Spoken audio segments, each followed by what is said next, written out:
Practice کریں گے تو نتیجے ملیں گے. یہ تھیوریکلی کم اور پریکٹیکلی زیادہ مفید بات ہے. اگر کوئی بندہ اس نیت پر غلطی کرتا ہے کہ دیکھیں گے بعد میں کیا ہوتا ہے, اس کے نتیجے صحیح نہیں نکلتے. آپ اندازہ کریں, وہ ماہرین کہتے ہیں کہ اگر یوسف علیہ السلام کے بھائیوں کو پتا ہوتا کہ یہ جو کنویں میں گرنے کا راستہ ہے نا, یہ دراصل پورے مصر کا مالک بننے کا چینل ہے, تو انہیں آپ ہی چھاڑا مار چڑنی ہے سنکوچ. کیا خیال ہے؟ ہمیں تصویر کا رخ نظر آتا ہے ایک, ہمیں تصویر کا دوسرا رخ نظر نہیں آتا. اگر ہم چیزوں کو 3D میں دیکھیں تو ہمیں زیادہ باتوں کی سمجھ آتی. جو بندے کسی کے ساتھ زیادتی کر رہے ہوتے ہیں, قرآن نے کیا خوبصورت بات سمجھائی ہے کہ جو کسی کو دھوکہ دیتا ہے, قرآن میں آتا ہے کچھ لوگوں کے متعلق, منافقوں کے متعلق, وہ اللہ کو دھوکہ دیتے ہیں, مومنوں کو دھوکہ دیتے ہیں. آگے اللہ نے فرمایا نہیں, دراصل وہ اپنے آپ کو دھوکہ دیتے ہیں. اب مجھے بتائیں, انہوں نے اپنے بھائی کو دھوکہ دینے کی کوشش کی تو دھوکہ بھائی کے ساتھ ہوا کہ ان کے ساتھ ہو گیا؟ نقصان کس کا ہوا؟ نقصان ان کا ہوا. آپ یہ انٹرنیشنل رول ہے جو اللہ تعالیٰ کی طرف سے ہے کہ جو کسی کا نقصان کرنا چاہتا ہے دراصل وہ کسی کا نہیں کر رہا ہوتا, وہ اپنا کر رہا ہوتا ہے. مثلا میں کسی بندے کی 10 چگلیاں کر کے یہ چاہوں کہ میں اس کو ڈی گریڈ کر دوں سوسائٹی میں, اگر عقیدے کی اینک سے دیکھوں تو عزت اور ذلت کس کے ہاتھ میں ہے؟ کتنی ماشاءاللہ سادی سی بات. جب عزت اور ذلت اللہ کے ہاتھ میں تو مجھے پنگا لینے کی کیا ضرورت ہے؟ میں کسی کو ذلیل کر ہی نہیں سکتا. اور دوسری بات یہ ہے کہ اللہ تعالیٰ رحم فرمائے, اگر ہم آج اس کی 10 چگلیاں کر رہے ہیں, میں نے قیامت کو جو نمازیں پڑھی, روزے رکھے, تو اس بندے نے بھی سامنے آنا ہے. اور یہاں میں نے یہ نیکیوں کا جو بوجھ اٹھا کے بڑا میں کنٹینر بھر کے لے کے گیا ہوں قیامت کو, تو وہاں جب اللہ کی عدالت لگنی ہے تو وہ جس کی میں نے چگلی کی غیبت کی ہے وہ انصاف لینے کے لیے سامنے آئے گا, اور میری نمازیں اٹھا کے اس کو دی جائیں گی کہ جناب وہ جڑی کلاس لئی جے نا ہن تسی ویلے ہو, تسی ٹھنڈے علاقے وال نہیں ذرا سیک والے علاقے وال چلو, تے اے نمازاں سا انہوں دینیاں نے جنہاں دی تساں کلاس لئی. تو مجھ سے بڑا کوئی بیوقوف ہو سکتا ہے کہ جب کمائیاں میں کروں, ٹھنڈے پانیوں سے سردیوں میں وضو میں کروں, روزے گرمیوں کے میں رکھوں, اور قیامت کو یہ سارا بوجھ یہاں سے بڑے شوق سے لے کے جا رہا ہوں جو بڑے اعمال ہیں, اور جن کے ساتھ میں نے زیادتیاں کی ہیں وہ ساری مجھے ان کو دینی پڑے اور میں خالی رہ جاؤں. یہ صحیح حدیث کی بات سنا رہا ہوں, یہ کوئی میں جگاڑ کی بات نہیں کر رہا. جن کے ساتھ ہم نے زیادتیاں کی ہیں زبان سے, عمل سے, جیسے بھی, تو قیامت کو ہمیں اپنی نیکیاں ان کو دینی پڑیں گی. یا آج معافی مانگ لیں یا قیامت کو اپنی نیکیاں ان کو دیں. اس سے بڑی بے وقوفی کیا ہو سکتی ہے کہ دھوکہ کسی کو دے رہی ہیں اور اس کا ریئیکشن ہمارے گلے پڑ رہا ہے. لہٰذا بہت خیر کی بات یہی ہے کہ ہم یہ ذہن سے نکال دیں کہ ہم کسی کا تو نقصان کرتے ہیں. جو بندہ کسی کا نقصان کرتا ہے یہ اس کی غلط فہمی ہے, وہ نقصان اپنا کر رہا ہوتا ہے, لیکن شیطان اور اس کا نفس امارہ وہ اس کو کہہ رہا ہوتا ہے بلے بلے تو تے اودی بےزتی کر کے رکھ لی, تو دے پلے چھڈیا کچھ نہیں. لیکن جب قیامت کو بے شمار انسانوں کے سامنے اس کے پلے کچھ نہیں بچے گا, وہاں اس کا کوئی حل نہیں ہے. سوچ جو ہے نا ماشاءاللہ دنیا میں اگر سب سے زیادہ کسی کی سپیڈ ہے تو اسی چیز کی ہے. وہ میں ایک ویڈیو دیکھ رہا تھا, خاوند اپنی بیوی کو کہہ رہا ہے کہ میں سوچنا پیا میں امریکہ تر جاواں تے حساب لانے کنا کا خرچ آ جائے گا. تو اس کی بیوی کہتی ہے کوئی بھی نہیں, سوچن دے تے کیڑا خرچ آنا ہے, تو اسی امریکہ سوچ بچ ہو آؤ. تو سوچ ایک ایسی بے لگام چیز ہے کہ اس پہ کسی کا کوئی کنٹرول نہیں. یہ صرف اتنا ہے, میں اس میں 1-2 ٹیکنیکل چیزیں کہوں گا کہ جو بندہ بھی پولیٹیکلی میدان میں آتا ہے نا, خواہ وہ کونسلر ہے, ماشاءاللہ رات کو جب سوتا ہے تو بطور وزیر اعظم سوتا ہے. وہ یہ ہے اوور تھنکنگ کہ یار اب کونسلر بڑا ہوگا تو چیئرمین بن جائے گا, وزیر اعظم بننے میں تو اس کو ٹائم لگے گا نا. کیا خیال ہے؟ تو جب آپ کی یہ سوچ بن جائے کہ میرا ٹارگٹ فلاں ہے اور آپ نے اس کو اچیو کرنا ہے, محنت کرنی ہے, پھر آپ یہ جو دائیں بائیں کی تھنکنگ ہے نا انشاءاللہ آپ اس کو کنٹرول کر لیں گے. لیکن ہمارے ہاں ماشاءاللہ ایک شیڈیول چلتا ہے, کدھر چلے ہو؟ ادھر ہی. اچھا ادھر دا سٹاپ دا نا ہی نہیں سانو اج تک سننا, یہ سٹاپ کیڑا تے خیر نالی ایویں ہی نہ ایویں کا ہمیں کوئی آج تک مطلب سمجھ آیا ہے اور نہ ہمیں سمجھ آئی ادھر ہی. تو میری محترم بہنوں بیٹیوں یہ بات یاد رکھو, جو اہداف آپ نے طے کیے ہیں ایک تو وہ خیالی نہیں ہونے چاہیے, ٹھیک ہے, وہ جس طرح کہتے ہیں کہ کسی پک اپ پر لکھا ہوا تھا بڑی ہو کے میں بس بنوں گی, نہ اس نے بڑا ہونا نہ اس نے بس بننی. ہم یہ سمجھ لیں کہ جو ہماری زندگی میں فطری طور پر کوئی ٹارگٹس ہیں ان کو اچیو کرنے کے لیے ہم کوئی فطری قسم کا روڈ میپ تیار کریں اور اپنے اہداف کا تعین کریں, ان میں ABC کر کے کیٹیگرائز بھی کر لیں, ہم اس کو ترجیحات میں بھی طے کر لیں, پھر اپنی محنت اپنے A لیول کے ٹارگٹس پہ دے دیں. انشاءاللہ پھر آپ جسوس کی طرح ظاہراً کوئی بھی کام کریں گے اور آپ کا دماغ کہاں ہوگا, آپ کی تھنکنگ اپنے مشن کے اندر ہوگی. اس میں دو چیزیں ہو سکتی ہیں. ایک تو یہ چیز ہو سکتی ہے کہ فرض کریں نماز ہم نے پڑھی, اگر نماز ہم پڑھیں مینٹلی نماز میں رہ کے, نماز پڑھیں ذہنی طور پر نماز میں رہ کے, اس کے نتائج اور اثرات الگ ہوں گے. اور اگر فزیکلی ہم ہوں مصلی پر اور مینٹلی ہوں ہم پارک میں تو کینٹین پہ, تو پھر ہماری نماز ہمیں صحیح فوائد نہیں دے گی. ایک چیز.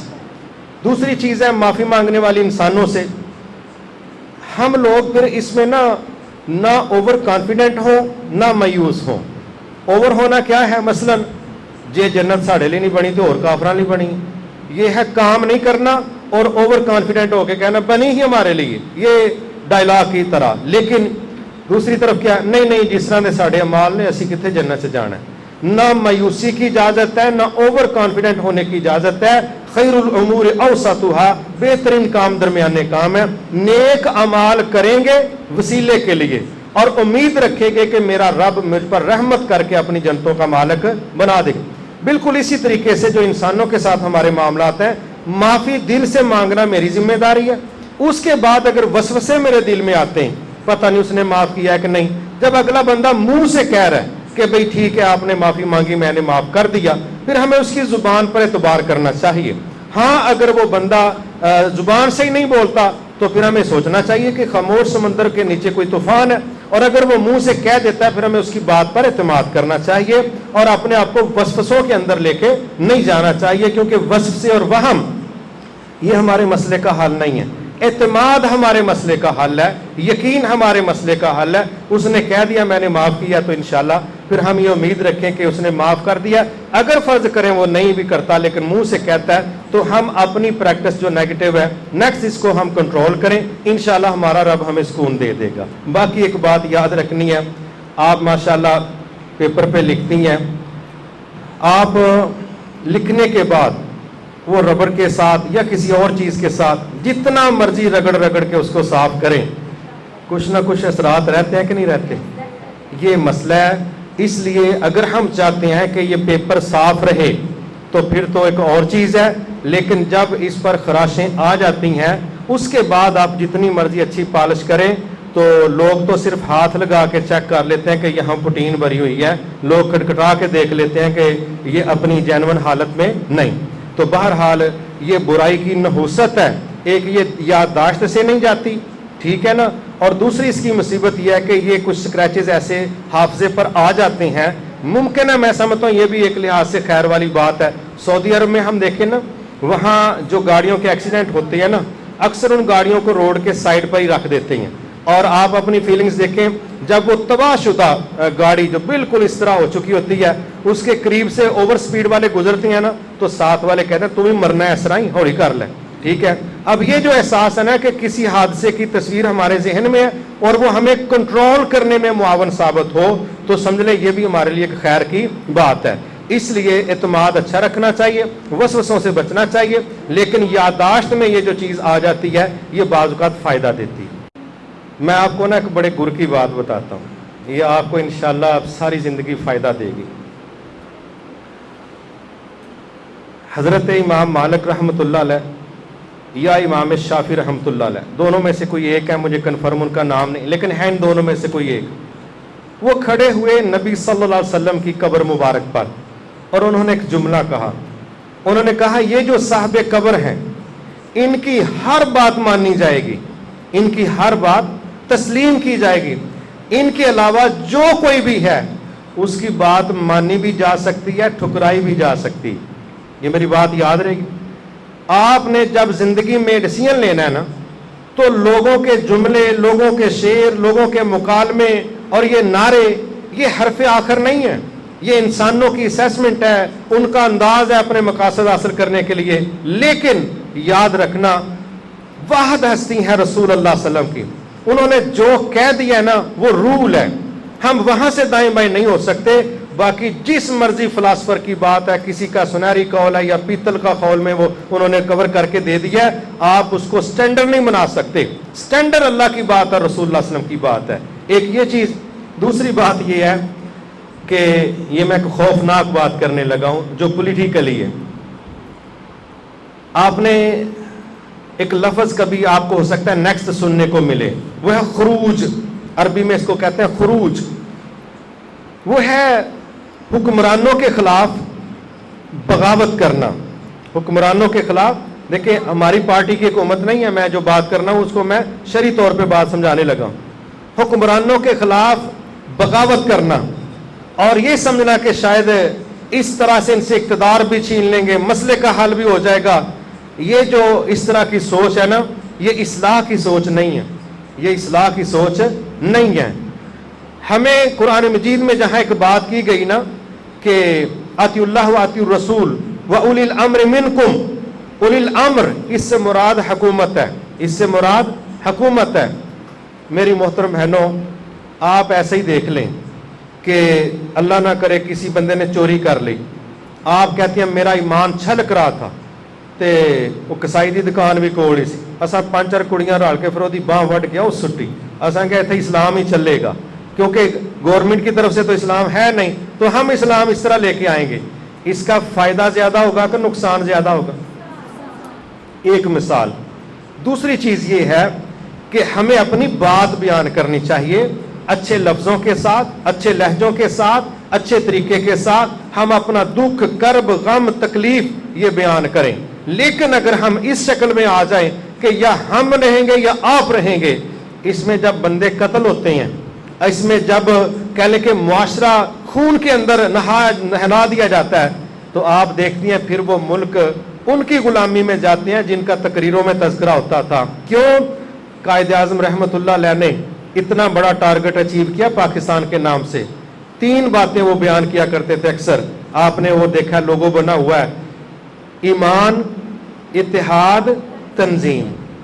یہ اچیومنٹ کا فارمولا ہے کہ بیس ہمارے کاموں کی ایمان ہو, اس کے بعد ہمارا بطور پاکستانی آپس میں اتحاد ہو, اور نیکسٹ ہمارا کیا ہے, منظم ہونا, ڈسپلن ہونا. باہر کی باتیں تو ہم کر دیتے ہیں نا, وہ لائنوں میں لا کے بجلی کے بل جمع کرواتے ہیں اور ہم لائن توڑ دیتے ہیں. جو ڈسپلن ہے نا, جس جگہ یہ قائم نہیں رہے گا وہ وہاں تباہی آئے گی. آپ جتنی بہنیں ہیں ایک گیٹ سے یکدم ساری گزر جائیں گی, لیکن اگر ایک گیٹ سے ایک دن میں 1,00,000 بندہ گزارنا تو گزر جائے گا, لیکن وہ گزرے کسی ڈسپلن کے ساتھ. کہ جی ہم ظلم سہنے سے بہتر ہے کہ ہم ٹکرا جائیں. تو جہاں اللہ اور اس کا رسول کہتا ہے نا ٹکرا جاؤ, مثلا آپ قصور تیرا ہے, حالانکہ قصور کسی ایک کا تو ہے, تو یہ جو رویہ ہے نا کہ میرا کوئی قصور ہی نہیں, بڑا پانی اس میں ہے کہ ٹھیک ہے جی مجھ سے غلطی ہوگی. آپ جب عارضی اختیار کریں گے تو اللہ آپ کو بلندی اختیار عطا فرمائے گا. اللہ کے دیے اسٹیٹس پر راضی رہیں اور کوشش کریں کہ بندوں کو دکھ نہ دیں. وہ جو لفظ بولے جاتے ہیں نا کہ جو بندوں کو چکر دیے ہیں نا, یہ کعبے کے چکر کاٹنے سے اترنے والے نہیں. ہماری کوشش ہونی چاہیے کہ بندوں کو دھوکہ نہ دیں, بندوں کے ساتھ, انسانوں کے ساتھ ہمارے رویے خیر والے ہوں, انصاف اور عدل والے ہوں. اور اگر کوئی ہمیں تکلیف دیتا ہے وہاں پر صبر ہے, اور صبر وہی ہے کہ جس میں ہم نے انشاءاللہ اپنے لہجوں کو, لفظوں کو, ریاکشن کو فزیکلی ہر طرح سے کنٹرول کرنا ہے. اور یہ بہت بڑا جملہ ہے کہ بھئی میں اپنا کیس اللہ کی عدالت میں رکھتا ہوں, دعا کریں اللہ ہم سب کو معاف کر دے. اللہ کو کوئی بھی فیس نہیں کر سکتا. تو انشاءاللہ دوسری کوشش یہ کریں کہ آپ جتنے مرضی زندگی کے کرائسس سے گزریں, اللہ تعالیٰ سے اس اچھے بچے کی طرح ڈسکنیکٹ نہ ہو جو اپنی ماں سے بعض اوقات تھپڑ کھاتا ہے پھر اس کی ٹانگوں کو چمٹتا ہے. خوشی آئے غم آئے, بس آپ نے اللہ کے ساتھ لنک میں رہنا ہے, اس کے سامنے سجدہ ریز رہنا ہے. اللہ کی توفیق سے ہمارا یقین ہے یہ ساری کائنات اللہ تعالیٰ چلاتا ہے, ساری نعمتوں کا مالک اللہ تعالیٰ ہے, زمین و آسمان کے خزانے اس کے پاس ہیں, جس چیز کی آپ کو ضرورت ہے وہ اس کے پاس موجود ہے. بس ہم نے ادھر اپنا رابطہ رکھ کے درخواست دینی ہے. ہم امید کرتے ہیں کہ وہ واقعی غنی ہے اور ہم فقیر ہیں, اور ہم اس کے سامنے جھکیں گے. امید ہے اللہ ہمیں وہ غنی کر دے گا, بے نیازی عطا فرمائے گا, اور ہماری ضرورتیں پہلے بھی وہ پوری کرتا ہے, نسل در نسل وہی کر رہا ہے, آئندہ بھی اسی نے کرنی ہے.